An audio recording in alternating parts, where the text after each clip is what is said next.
Thank you very much. It's the 10th anniversary of the McNulty Prize, and I cannot tell you how much the McNulty Prize is not just meant to the Institute, but it's basically defined the Institute. Secretary Albright, I don't know you're here, but you helped do it as one of the judges of this prize. Because when I first came here, Peter Reiling and Keith Berwick back there and others were talking about the fact that the Institute not only had great thought, but it was also thought leading to action. And it sounded like a good phrase, but I was looking, okay, where's that happening? It was mainly happening in the Henry Crown Fellowship and then in the related fellowships that were coming out of the Crown. Peter then built a global leaders network with a plan for world domination that would have made Alexander the Great blush. And it turned out to be successful.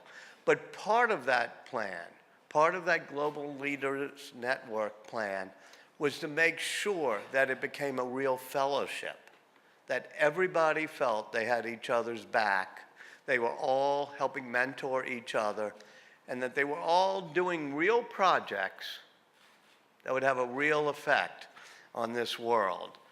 Now, that was all done, but there was something that wasn't quite there. It hadn't fully crystallized. And then 10 years ago, Ann McNulty and I talked about how we were going to honor the great John McNulty, somebody who had extraordinary talents at Goldman Sachs and everything else he did.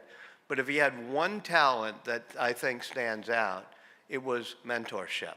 He just knew how to create great people who would work with him and would go on and do better things.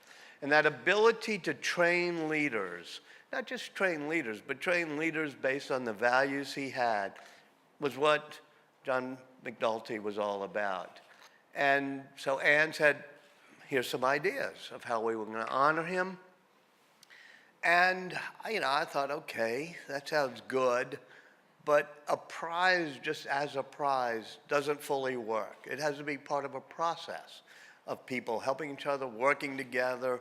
People get nominated, laureates for the prize, and it's continuing. It's not just something where you get a note in the mail saying you've won a prize.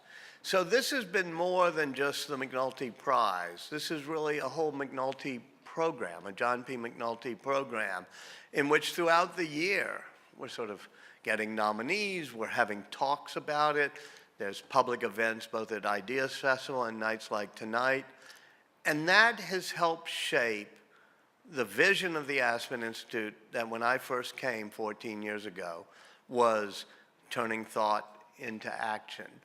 After it had been up and running for a couple of years, we were always trying to cram it into the dinner tomorrow night, the main fall dinner of the Aspen Institute, which was kind of fun, but some of you know Jim Spiegelman, who's somewhere here, and he was always being very rigorous about the program, and we had 2.5 minutes to do this and that.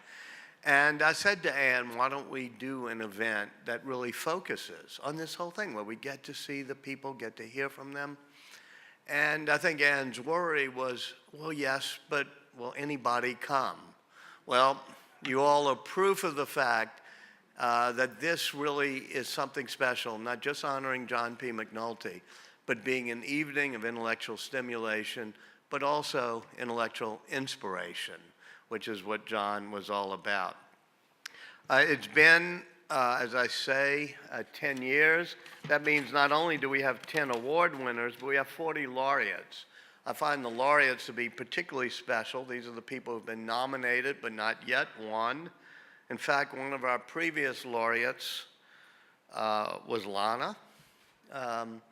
We stood, not on this stage, I think we were downstairs. And I said to her, what you're doing is really important, and she didn't win that year. I said, someday, you're going to win this. And so it's particularly important to me because both with Jim Pickup, Secretary Albright, and many others, for the 14 years I've been at the Institute, this notion of a U.S.-Palestinian relationship, this notion of making sure that in the Middle East we had the civility and the values that would help build a foundation for peace has been near and dear to my heart. Each winner of the prize gets a $100,000 reward to his or her organization, but importantly, the laureates get $25,000 too. The jury has included Secretary Albright, but also Darren Walker, Alara, who I think I saw earlier this evening, Mary Robinson, Bill Gates Sr., Richard Branson, Judith Rodin. I've never been asked to be on the jury. I'm glad I haven't, because I would be a very, very bad juror, because every single one of the laureates every year, I think, should win the award. I'm particularly, as I said, interested in what Lana has been doing, especially with the Youth Local Council she's putting together. I think she did also learn something from Peter, because what I'm reading is that she too has a plan for world domination, and she's spreading what she's been doing into other parts of the region.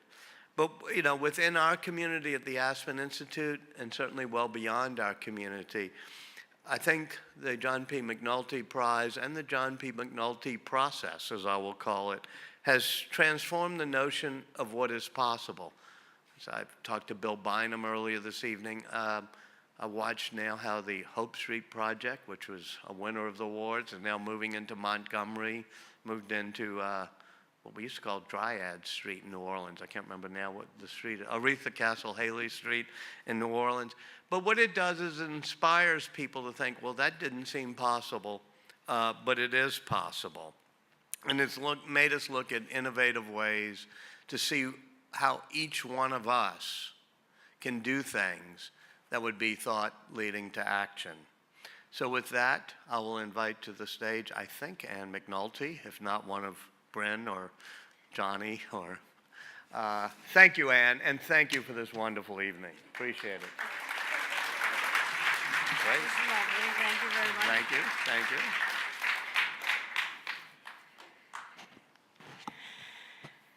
Thank you, Walter.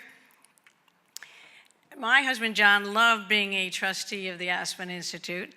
He was a relatively new trustee when Walter joined as the new president. And so they had a lot of, as you would imagine, good discussions together.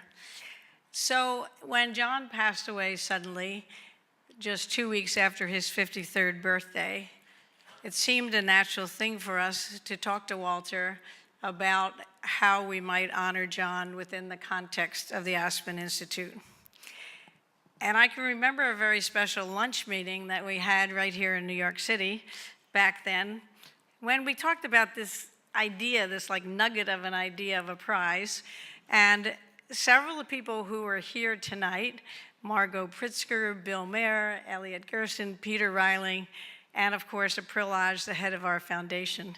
We were all together at this meeting and talking about different ideas.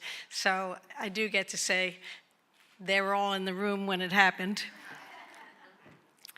And so we started to define what a prize would be. And we talked about what characteristics of John would lend themselves. And so we started to make a list. And April and I then put together a template of some of John's best qualities.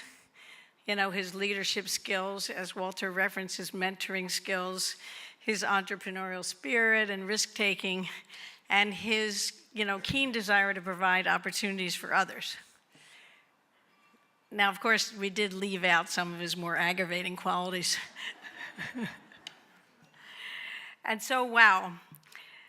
This has given us, Johnny, Bryn, Kevin, and I, a chance that most people never really get, a chance to have this vivid and living legacy, a way to remember John, the kind of a larger-than-life presence. And the John P. McNulty Prize has really enabled us to do that. We think the prize is really not just an award. It's really now created a thriving society of courageous individuals who are leading world-class ventures. Now, even back in the first year, when Jordan Caslow was our first winner, we realized, and especially April realized, that telling the stories of the laureate were just as important as the money which would support their work. And so helping our laureates tell those stories through our short documentaries and most recently through a series of case studies is really a key part of our mission, so that the impact of all these ventures can be multiplied and we can inspire whole new audiences to take action. All of this has been in partnership with Peter Reiling, who's here, and AGLN. So we celebrate these 10 years with you, Peter, and your team, and everyone at the Aspen Institute. So through this prize, every year, several times through the year, we do get the chance to remember John and to talk about him and to talk about what he stood for and to celebrate these values through the laureates that we honor each year. We think that John's style of leadership is the kind that creates more leaders in its wake. You know, the kind that looks to ensure that everyone has a chance to live a meaningful life, and the kind that creates better opportunities for their children. We honor our laureates for the work they have done to pass opportunity forward. Now, I already have exciting news which will get us off to a quick start for the next 10 years. This past summer in Aspen, at the Action Forum, we announced that we would be launching the McNulty Prize Catalyst Fund at the Aspen Institute. So as part of this 10th anniversary, I asked many of John's friends and colleagues and my friends to support this fund, and I have been really touched by the outpouring of support to pay tribute to John, as well as to celebrate this wonderful 10th anniversary. So I am very happy to announce that we have already raised over $1 million for this fund.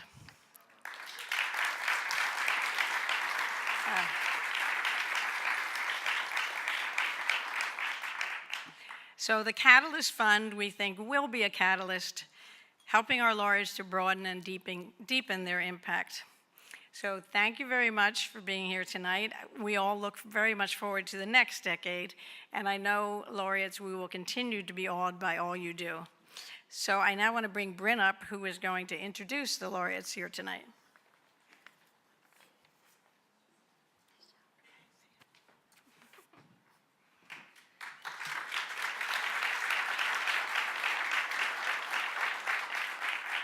Thanks, Mom.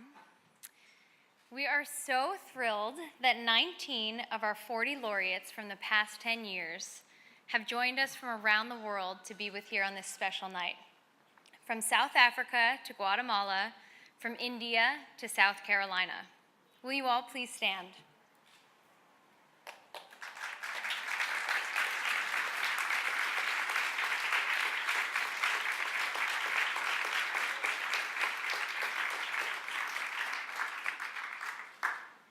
You are a special family to us, and the fact that you traveled so far to be here is a testament to the powerful community that the prize has built. I don't know who we will be privileged enough to honor in the coming years, and I can only imagine how the laureates in this room will continue to impact the world in healthcare, in education, and in bolstering institutions like journalism, democracy, and justice. But I know we will continue to amplify your critical work. I'm Johnny McNulty, and I have the privilege tonight of introducing the winner of the 2017 McNulty Prize, Lana Abu-Hijleh, founder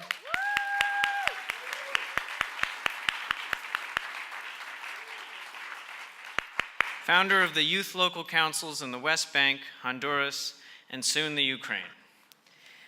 Youth local councils are locally elected bodies of 15 to 22-year-olds that mirror the official municipal councils in their area.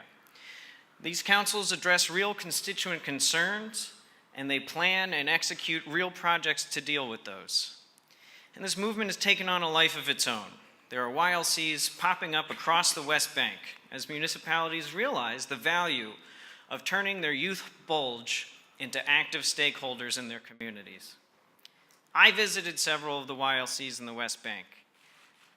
You know, I have a lot of young and politically active friends here, But if you think the young people here are motivated right now by what they oppose, you should see the energy in these Palestinian youths who have realized what they can achieve.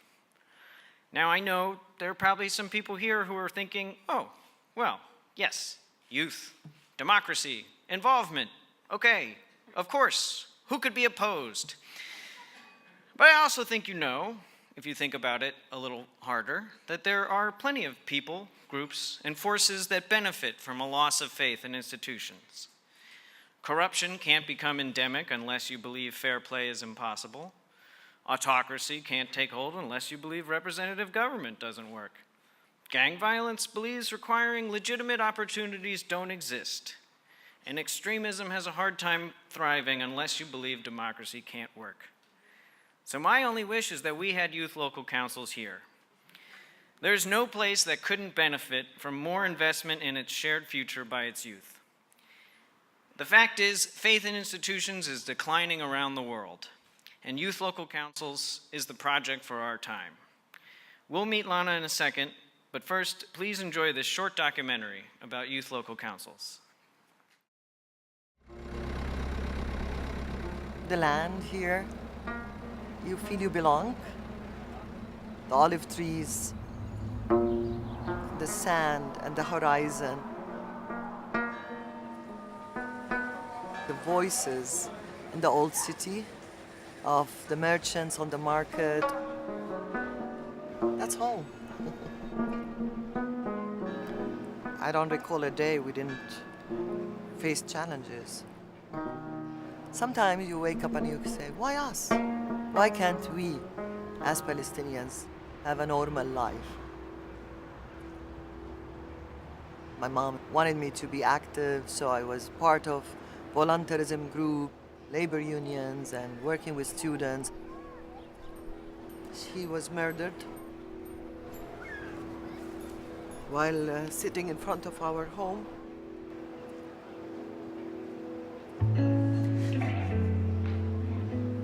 This town is difficult.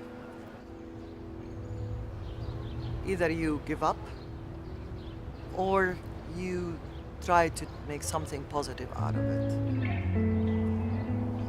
I wanted to invest in the future, to give our youth a chance.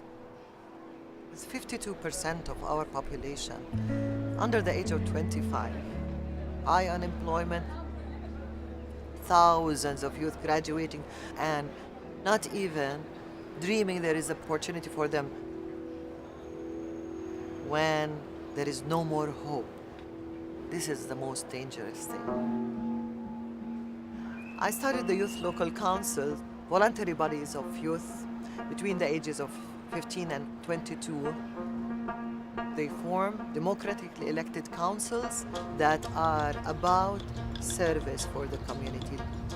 So instead of being the problem, they become part of the solution.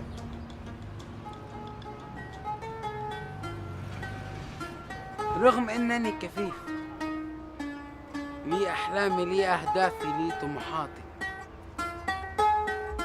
أنا مرشح حالي للمجلس المحلي الشبابي في مدينة بيت لحم. فهلا هو نسبة البطالة عنا 87%، المفروض تكون 5% نسبة البطالة. لكن انه إلي صوت في القصائد وإلي صوت في العزف، وهلا انه ان شاء الله راح يصير صوتي من خلال مجلس الشباب. شابة فلسطينية، عندي طموح، عندي آمال، عندي أهداف. وأنا كنت لما دخلت المجلس الشبابي كنت بتمنى إنه فعلاً إنهم الشباب يكون لهم دور. Bashair came out of the very conservative community. She was so good that the mayor of the town, when he left the country, he asked her to take his place. She actually ran the municipality for 3 months. لما كنت في البلدية حكيت إنه أنا بدي أعمل إشي للشباب. فكرنا كيف وعملنا الحديقة ومنتزه شلالات علار.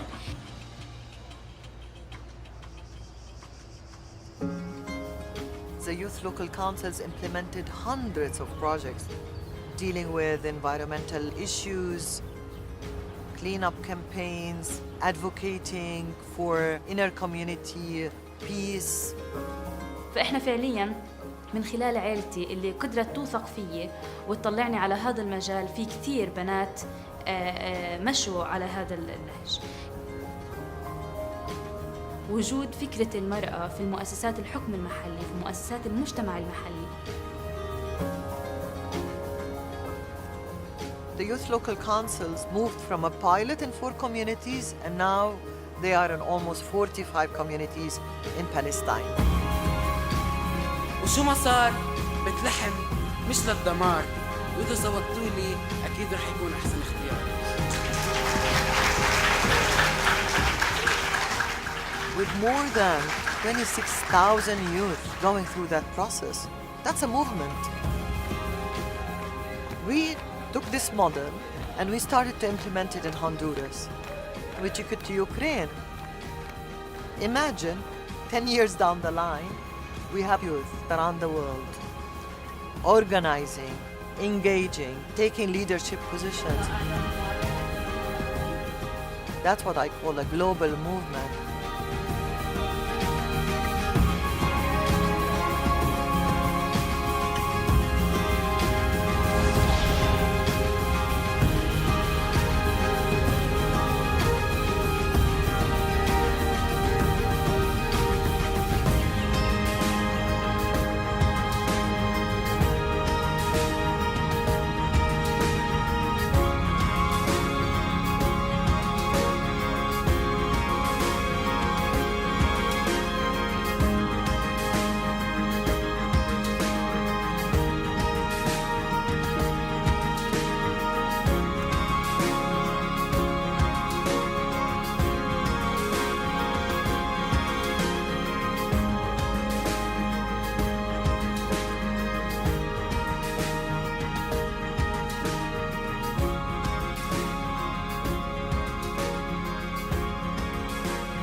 Congratulations, Lena.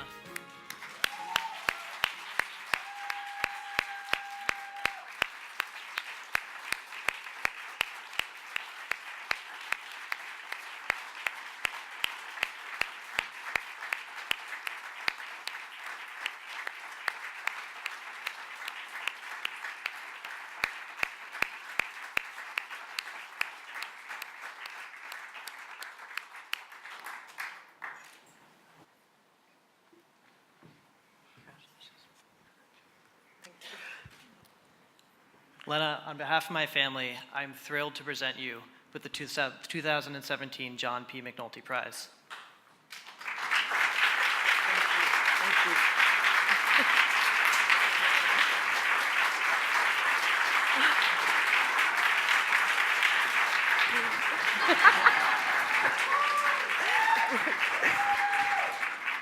Thank you.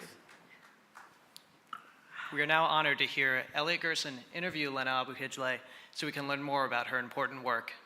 Welcome, Elliot. Can I use a couple of minutes, Elliot, to... So good to see you again. Thank you. Can I use a couple of minutes? Please, go ahead and do your thanks. Thank you. The reason I'm here is due to so many people, so allow me 2 minutes. This is not just about Lana.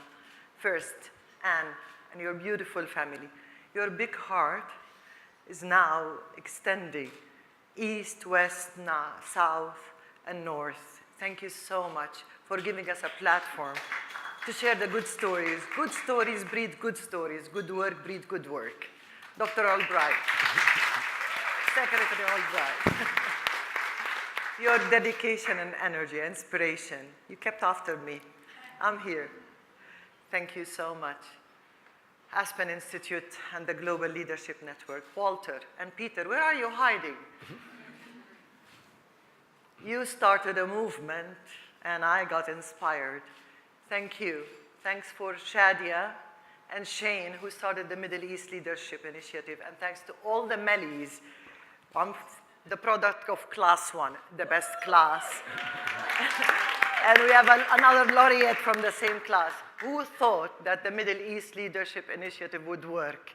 The first day, everybody thought, disaster. And here we are. I wouldn't be here without my organization, Global Communities, doing great work around the world. David Weiss, our president, you believed in my vision. That's why I'm here. We are in Honduras and we're starting in Ukraine. David Humphreys, you kept after me and said, we're gonna win this, and we won it. I want to also recognize USAID. Yes, they supported this venture for the last 8-9 years, and now they adopted the model and they're also taking it global and funding it. This prize belongs to the youth who are doing the great work, to George, to Bashair, and to thousands of Palestinian, Honduran, and Ukrainian, and American youth who want to make our world a better one. We need to allow them that. We need to give them that space. And I am honored and humbled to have had the chance to take my personal pain and get the chance to create hope. I also wouldn't be here without my lovely mother's support. May she rest in peace and be proud of me. And my dad's support. I was an only child with 3 brothers in an Arab culture, and here I am. The love of my life, my husband, Nasser, and who stood behind me. And trust me, it's not easy for an Arab man to have a woman like me, okay? It's not easy. You and my 3 beautiful daughters, who I wish they are here, the ones I do try to create a better world for, you will always, always be with me. I know that here. Thank you. Thank you for giving me this chance. I kept you waiting, Elliot. Thank you. Please sit down.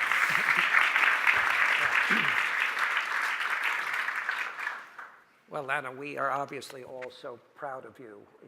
You heard what Walter said, and I think it's hard for us to imagine any person who represents taking Aspen values and then leading to action and the impact that you've had.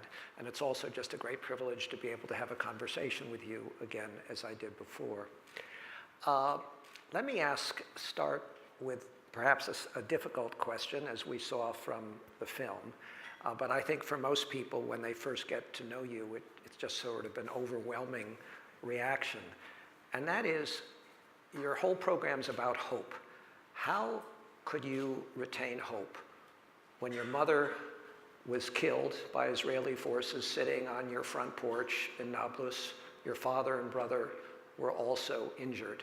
I don't think most people, after something like that happened, would be animated by hope. Yes. Let me be honest. When I first heard the news, I thought my life ended. And I thought, there is no way on earth I can believe in this world anymore. What woke me up were the words of my father, who told me, Lana, me and your mom invested in you, gave you the tools, your education, your civil approach to life, so that you can deal with this difficult shock in a better way than the way you were dealt with. Don't let us lose twice. Go out and show the world that you are better than the guns and the arms and the hate and the blood. And that woke me up. Yes, she invested in me and he invested in me so I can hopefully take the pain, the sense of loss, the sheer loss that I felt, and create hope out of it. Otherwise, we'll all end up in a vicious cycle of conflict and of pain. And I don't want this for anybody. Palestinians, Israelis, I don't want this for anybody. So hopefully I'm investing now in youth who can create a different reality.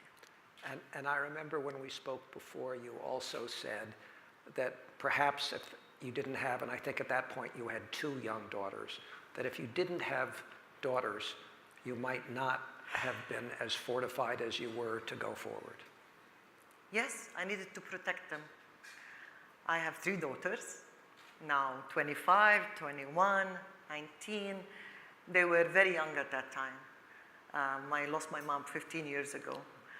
And I thought I need to try to build a better future for these, to give them a chance to have a better life.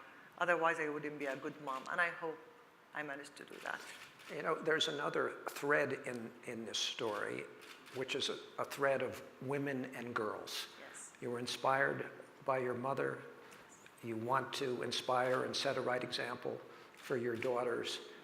And is there something there about the singular power and leverage that perhaps could affect other problems in the world if we just invest in hope and particularly in girls?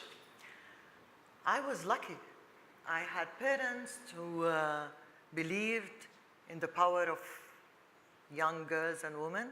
I was sent to study civil engineering in the United States when I was 16 years old. That's late 70s, early 80s, but I was 2 years old when that happened. That doesn't happen. And my father said, yes, you're going to get the best education, even if it meant that you will go to America and you try to make something out of yourself.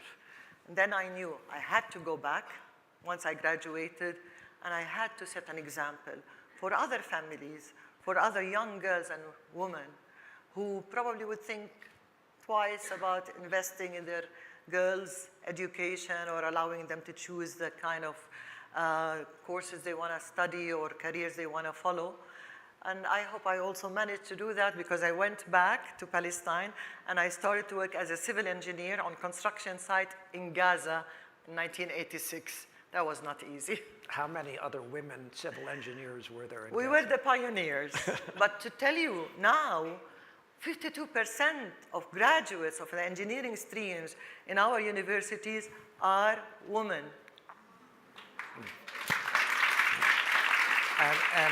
And of course, the other thread, and you talked about it in terms of your inspiration, is the AGLN, something established by my colleague, Peter Reiling.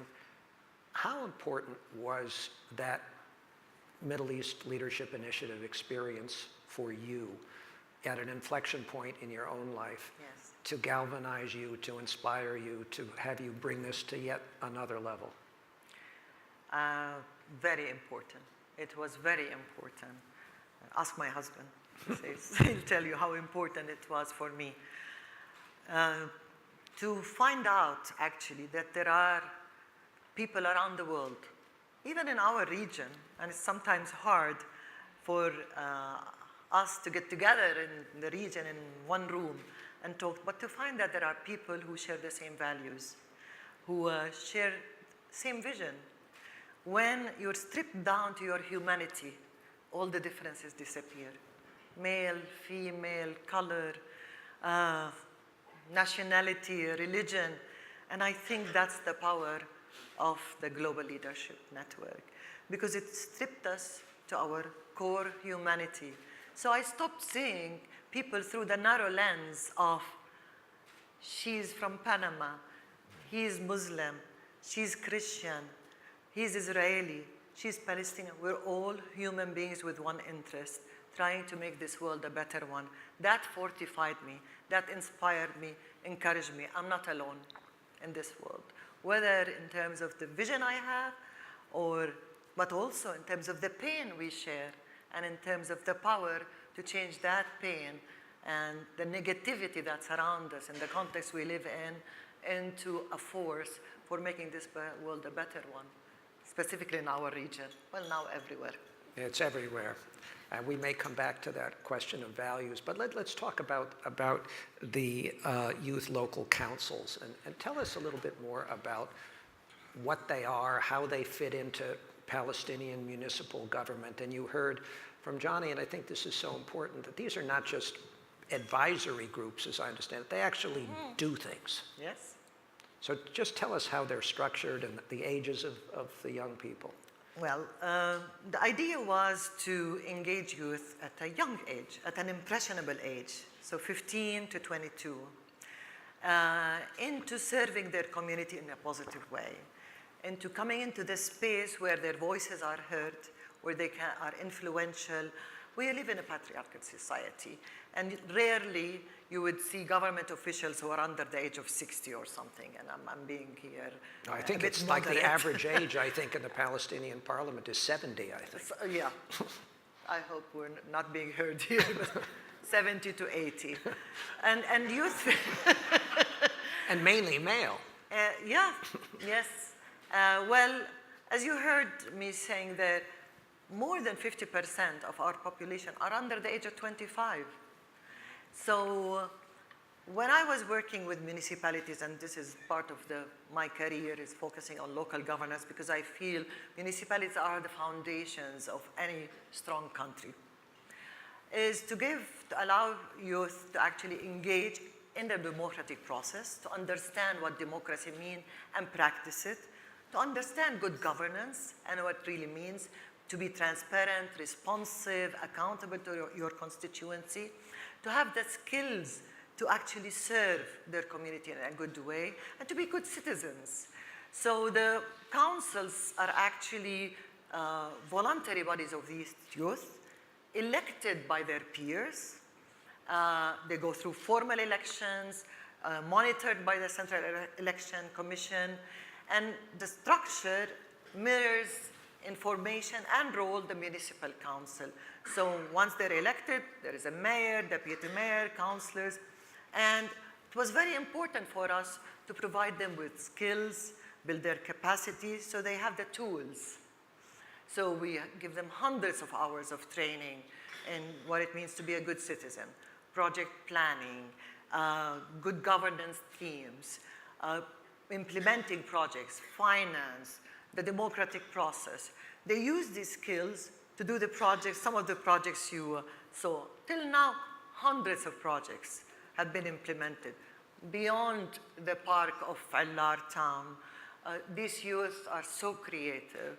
I always love to share an example of the youth of Bethlehem, where George comes from, who wanted to advocate for a policy to have all our public buildings A wheelchair accessible. a wheelchair accessible. We saw someone in the film.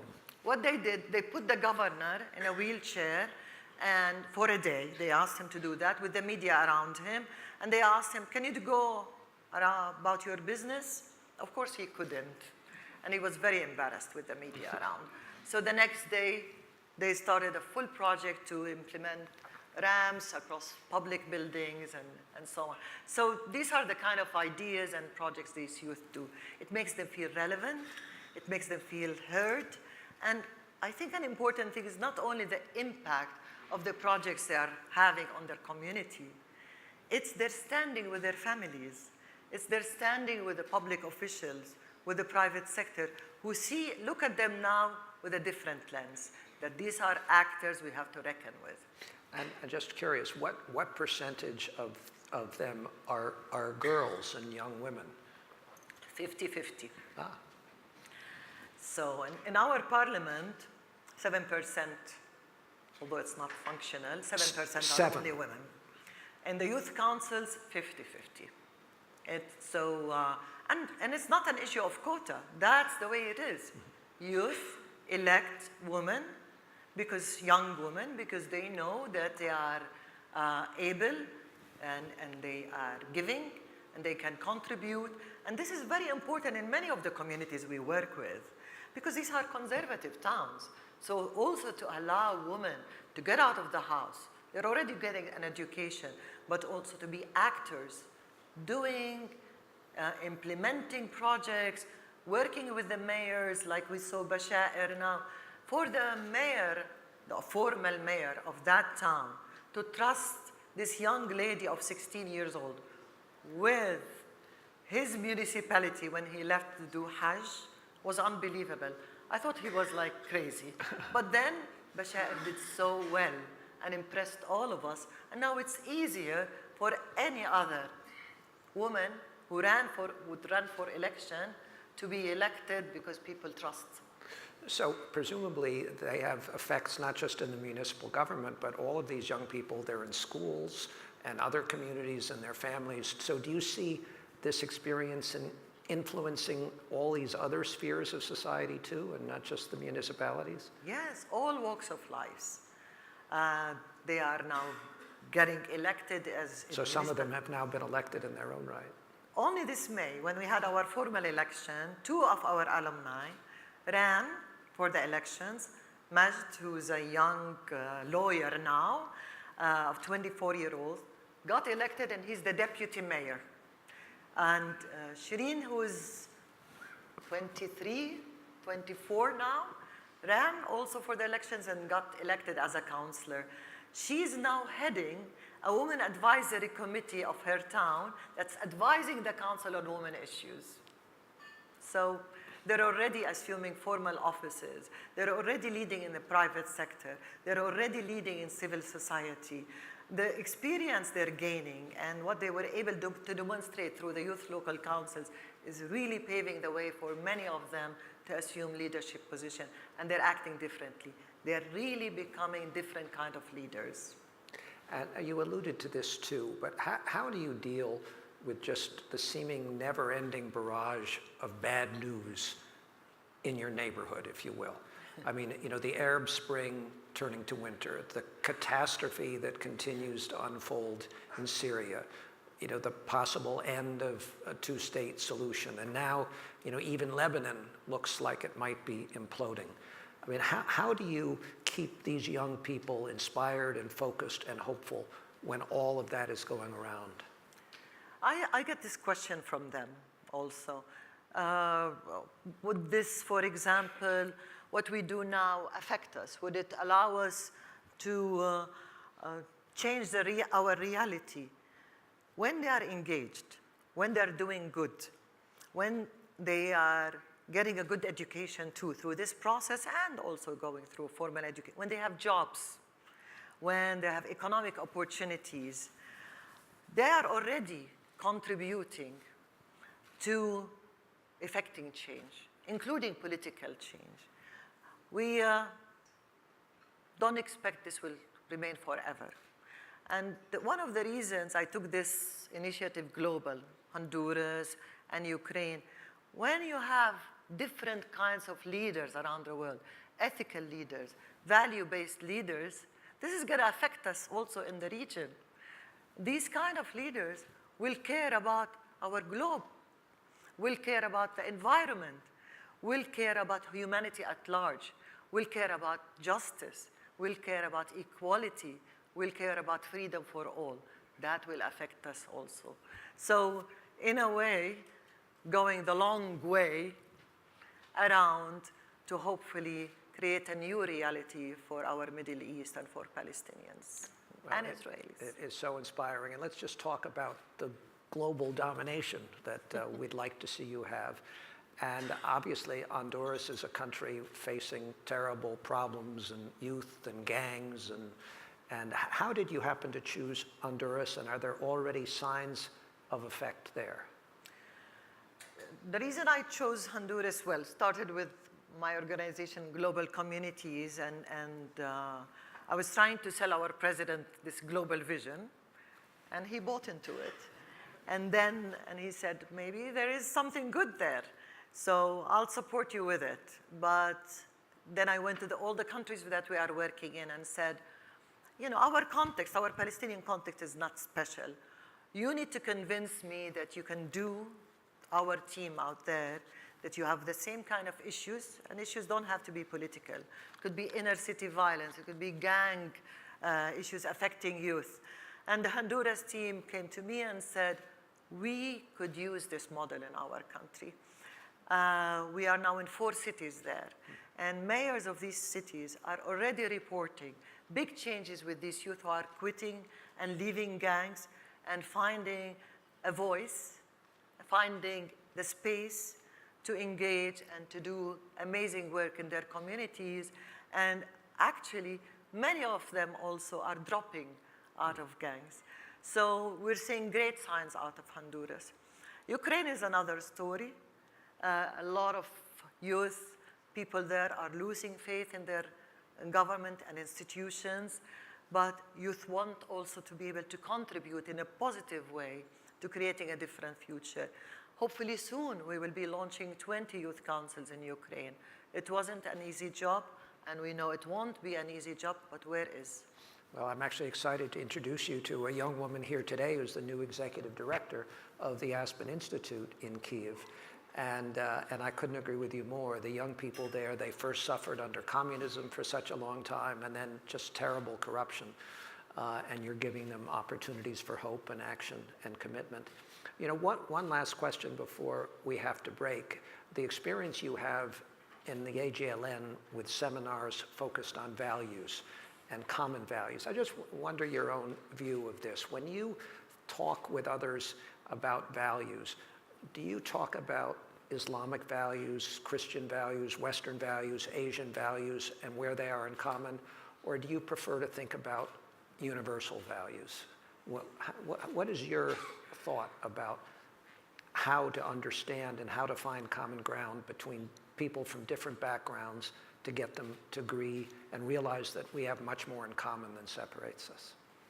My experience, coming from our part of the world, getting out of my box, as we say in the leadership initiative, was this new outlook on universal human values. Really, it changed me when I discovered that there is a lot that we share as human beings. If we just stop thinking of ourselves as the stereotypes put us. I am an Arab, Palestinian, Muslim woman, immediately would think something of me. You are an American white, immediately I would think something of you. What we have done through this leadership is, I think of you as a human being, sharing this village of ours. And the common values that we have are much more than what divides us, if we focus on what is common between us rather than what is divisive between us. This has been the power of the AGLN. And now there is, 2,000 of us, 2,200 of us? Yeah. Imagine if we are 10,000, the change we can make around this world. Well, that's going to happen, and we hope it happens soon. And I think we can all agree just how wonderful it is that you've gotten this terrific recognition and honor. And I'd like to ask all of you, after again congratulating the winner of the prize this year, to join in the back for a little bit more time this evening. Lana, thank you very much. Thank you very much.